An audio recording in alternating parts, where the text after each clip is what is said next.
Hello. This week, once again, we hear a series of parables attributed in the first Gospel, or the Gospel of Matthew. Now, first of all, let me give you the readings for this time. The first reading comes from the first book of Kings, chapter 3, verses 5, and then verse 5, and then verses 7 through 12. The second reading is from Paul's letter to the Romans, chapter 8, verses 28 through 30. And then the Gospel, again, Matthew chapter 13, verses 44 to 52. As we have been listening over the last couple of times to parables that were attributed or taught by Jesus, Matthew kind of puts them all together in this section. There are other sections too, but this is really kind of the teaching section. And this time we have three pithy parables and then final remarks about understanding them that Matthew includes. Now, two of the parables, the first that we're going to look at, in some ways might be paired. The first parable is the story of a treasure that is discovered in a field. And then the second parable is about a merchant who is searching for a pearl of great price. And in some ways there are connections between these two. Now, assuming that one is a little bit familiar with that, let's go to the first of the parables, namely that a man, we assume it's a man or a person, discovers a treasure buried in a field. Now, this raises some interesting cultural things. Why would you bury a treasure in a field? Well, one of the things is to remember that you really didn't have banks in those days in which you could put your treasure. And if because of family issues or wars or who knows what, someone might bury a treasure in a field and then assume to come back to get it later. Now, what could have happened was that person who buried it was unable to come back and get it, or when he or she came back to get it, forgot where it had been buried exactly in the field, or the place may be marked by a tree or a stone where it had been placed was no longer there, or couldn't remember where it was there. So all of this kind of lies behind why one would bury something of importance in a field. Now, the discovery, and we would assume as the parable unfolds, that the discovery is somewhat by accident. The person wasn't in the field looking for treasures, but somehow came upon this. Now the issue that emerges is, to whom does the found treasure belong? Does it belong to the owner of the field, or does it belong to the finder who finds this treasure? And the understanding would be is that what is found in the field belongs to the owner. And so therefore, that's why, as the parable unfolds, the treasure is either replaced or buried again, and then the finder goes and buys the field. See, it's important that whatever is found there belongs to the owner. Now it raises an interesting moral question. If the owner of the field had known this treasure was there, would he have been willing to sell it? And so if the person who apparently puts a lot of whatever monies or treasures he has to buy that field, was he morally obligated to tell the owner that he had found this and that was one of the reasons why he was purchasing the field?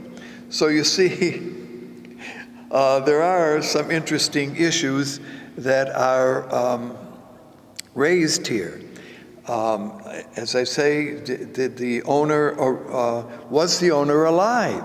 In other words, had he died, he had buried the treasure, that he had died, but the field still what belonged to either him or to his family, and land, therefore, is generally passed on from heir to the heir, rather. Was this needing that he or she be told about this? So those would all be kinds of questions. Backing up a moment, and wanted to say, how did the person find the treasure in the field? Was that person plowing the field? Maybe that was some of the reason why he upturned the ground and found it.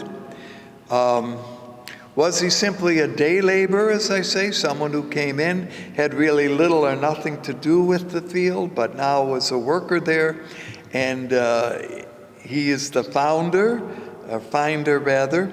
So in the end, it does seem that what that person needed to do was to purchase the field and then all the rights that went with it as an owner. So you can see there, those who analyze this parable a little bit, notice some of the possible concerns that might have been raised. And even one final little thought in this regard, was the finder morally obligated to even buy the field or to tell the owner that he had found the treasure? Couldn't he have just taken the treasure and absconded with it and told no one? So that would be, again, a moral question. So all of those are connected with the discovery of this treasure. Now, we're not really sure what the treasure is even, okay? And could it have been something like gold, silver, some valuable, obviously, that wouldn't be corrupted by weather or by being buried? So one assumes that it had some significant value, but again, the parable does not tell exactly what it is.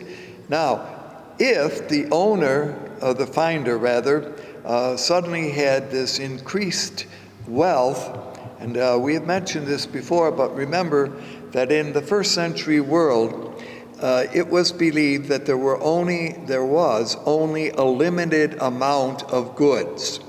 You didn't, so for example, as I think the illustration we've used once before, if you had, say that the total amount of money available was $1. Now, if one person had 50 cents, another person had 10 cents, many others had pennies, if someone suddenly who had a penny was discovered to have 3 pennies, what that meant is someone else lost. You see, because you don't increase the amount that makes up that dollar, but that's the total limit of the amount of goods. So if the finder of the treasure in the field would suddenly appear to have all this kind of increased wealth, then the question was not only how did he get it, but someone else was suffering because he had this money or this treasure, and someone else suffered for lack of. So all of that, again, is a kind of reminder that the economy of thinking in the Mediterranean world, first century world, was what we would call limited resources or a limited amount of goods. That, by the way, referred not only to money, but also to many other things, that it was what we would call a limited economy, unlike ours, where you can increase and make more and create something that didn't exist before, etc. So that's the first parable, the discovery of a treasure in a field. The second parable is about a merchant. Now this is different. A merchant who is in search of a good pearl. Now, precious pearls, and this would be the verses 45 and 46, is the difference is that here is a merchant, and merchants, of course, by the way, often in the scripture are not portrayed in a favorable way. Merchants, of course, were out to benefit primarily themselves, and so therefore perhaps the old adage, buyer beware, had to be careful when dealing with a merchant. But this merchant is truly looking for something, so it's not going to be by accident. Well, it is by accident that he finds it, but it is with intent that he is searching for it. So when he finds it, now where does he find this pearl of great price? It's really not clear. Does he find it in the ground? Does he find it in a bush? Does he find it hidden somewhere and happens to discover it? You see, there's a lot that makes these kind of parables interesting because a number of unanswered questions certainly arise when considering how to examine it. Anyway, he finds this pearl of great price, and now he sells, and this perhaps brings us now to the point of the parable, sells everything he has to go and to purchase it. In other words, he's willing to give wholeheartedly of what he has in order to get this pearl of great price. So you can see both of these two parables deal with a treasure, one accidentally discovered, the other searched for and found by a merchant. So you have someone deliberately looking, okay? It wasn't like the first, which may certainly be accidental in that whoever it was discovered that treasure. These two parables stand, as I mentioned, in close pattern with one another. Both persons find something. Neither the laborer nor the merchant can gain immediate possession of what they want. So there is between the discovery of the treasure or pearl and the actual attaining of it a gap, and one assumes that even the fellow who discovers the pearl puts it back into a hiding place so that later he can get it. And why would he have to sell everything to get it if it did not belong to someone else? So you can see all the kind of issues that interestingly are raised by these two little parables. Both of these stories are what we would say descriptive rather than prescriptive. In other words, there is freedom and joy in finding and discovering something and being able to get it, okay? And some say, and the word joy does not appear too frequently in the gospel tradition, but here it is, that there is joy in finding this. Is this in some way going to be analogous to the Christian searching for meaning and joy and happiness in heaven? So those would be some considerations with regard to the buried treasure and the precious pearl. The third of the parables that we're listening to is a net thrown into the sea. Now again, we're back to fishing stories. These would be verses 47 through 50. And in some ways, this parable of the dragnet has similarities to the weeds and wheat parable that we saw last time, okay? Remember where the weed and the wheats are allowed to grow together? Well, now you have a fisherman. Now, remember, and we've perhaps pointed this out, how fishing was done in those days, would use a net which was generally thrown in a circular way over the waters, often in deep waters, because it was thought that these nets, by the way, which were weighted, now you might say just throwing the net into the water might hit the surface, but there were what they call floaters attached to this net, which therefore helped sink it down into the water so that it could go to a greater depth in the hopes of catching something. So this, we assume, was a deep water adventure. The other ways of fishing, you could sit on the shore, closer to the shore, throw out the net. I don't think too many did the fishing the way we picture fishermen throwing their kind of rod out and just with some kind of, I don't know, worm or something on the end, trying to get a single fish. That wasn't the way in which it was done. Although I suppose there would be a few, but usually it was the net in the way that we have mentioned. Now, apparently they get a good catch, or the net gets full, they pull it to shore or pull it into the boat, but we presume it onto the shore, and then go through the process of separating the good from the non-good.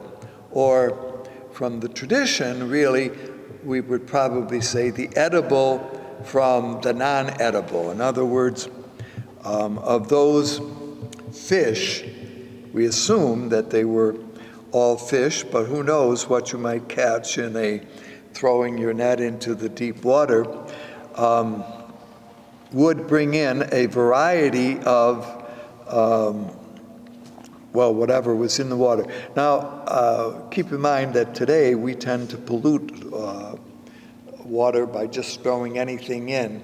The ancients were a little more careful, rather, about doing this. So what you most likely would catch when you went net fishing would be something living.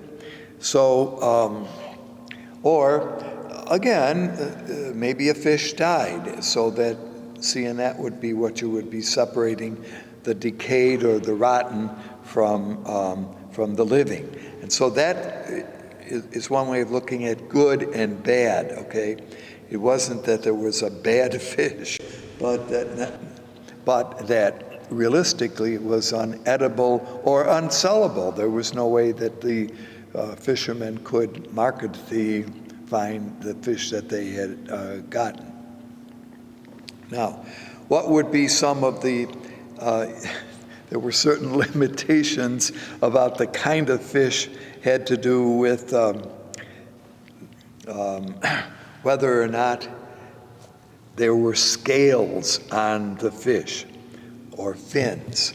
The Jewish tradition said that unless they had those, then you couldn't eat those. So that's what also was another way of designating good fish from the non-good fish.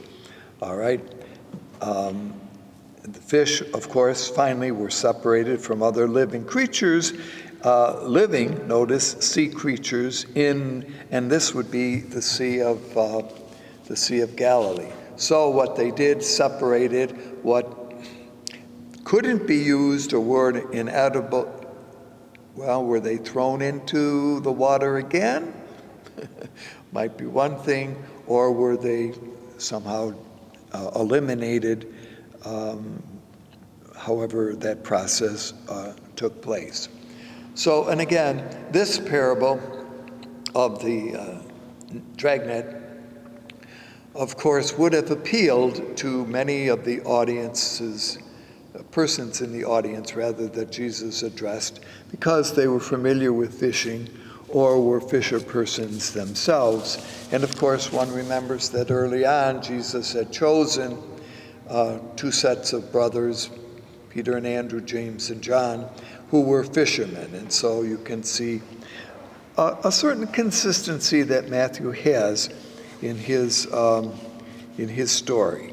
So what is the final part of the netting is that all kinds are found in the net. In the world, there are all kinds of people. And here it has what those who study this a little bit say, an eschatological interpretation. Namely, remember, as with the weeds and the wheat, wait till everything was grown and then separate the weeds from the wheat. In the end, moving forward. Well, here you have the same thing. You have all kinds of fish, all kinds of people, but in the end, let the Lord see, and this would be, I suggest, kind of the purpose of this story. Let the Lord separate the good from the bad. Now there is, at the very end of this little parable, there will be the weeping and the gnashing of teeth. This is a kind of little anachronism that is sometimes used because it captures the anguish of exclusion. You hated the fact that you had to not be able to use certain fish that you got. So the gnashing of teeth, if you've ever heard people grind their teeth, you know how that kind of sounds. Much like running in the old days when there were blackboards, when you ran your finger rather along the blackboard and created that noise. Today, I guess young people would not know what we're talking about if we mentioned that. So there you have the three concluding parables of this little section. Now, with that in mind, take a moment to look at the first reading, which comes from the first book of Kings, from chapter 3. It has to do with the son of David, namely Solomon. Now, Solomon in the tradition, of course, will be known for his wisdom. Solomon will also later be known for the building of the temple in Jerusalem, Solomon's temple. And the three great kings in the history of Israel had, of course, been Saul, David, and Solomon. Solomon gets to be the king as a result of really a little bit of, and this is not part of the reading that we hear this time, but a little bit of a background as to how, of the many sons that David had, and David had, of course, a number of wives, this particular son, the son of Bathsheba, David and Bathsheba, of course, was the famous David and Bathsheba story earlier on, how through the kind of careful direction when other sons of David were thinking about taking over his throne, even before he was leaving, even before he left this world, finds a way, Bathsheba and his prophet find a way to make sure that Solomon is designated as the successor to David while he is still alive. So David now has passed on. Solomon has assumed the throne. The understanding is that he was a boy king. According to the Bible, he was 12 years old when he succeeded his father David.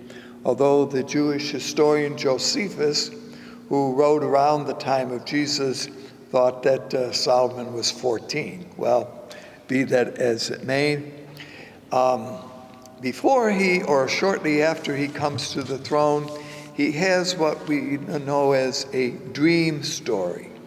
And in the story, which takes place at a site known as Gibeon, which was located 6 miles northwest of Jerusalem in Benjamin Canaanite territory. Now, all of that would be important from a Davidic line because, of course, all those were very important connections. And apparently the king had gone there to offer a sacrifice to God. And it is while he is there that he has this dream. And in the dream, and again, it's God who speaks now. In dreams, we've mentioned this before, were a way in which God communicated, says to Solomon, ask for whatever you want, because I loved and promised your father David, ask for whatever you want, and I will give it. Now, here is where Solomon says an interesting phrase. What he asks for is a listening heart. Now, he doesn't ask for wealth, he doesn't ask for power, he doesn't ask for position, but rather a listening heart, or he asks for wisdom.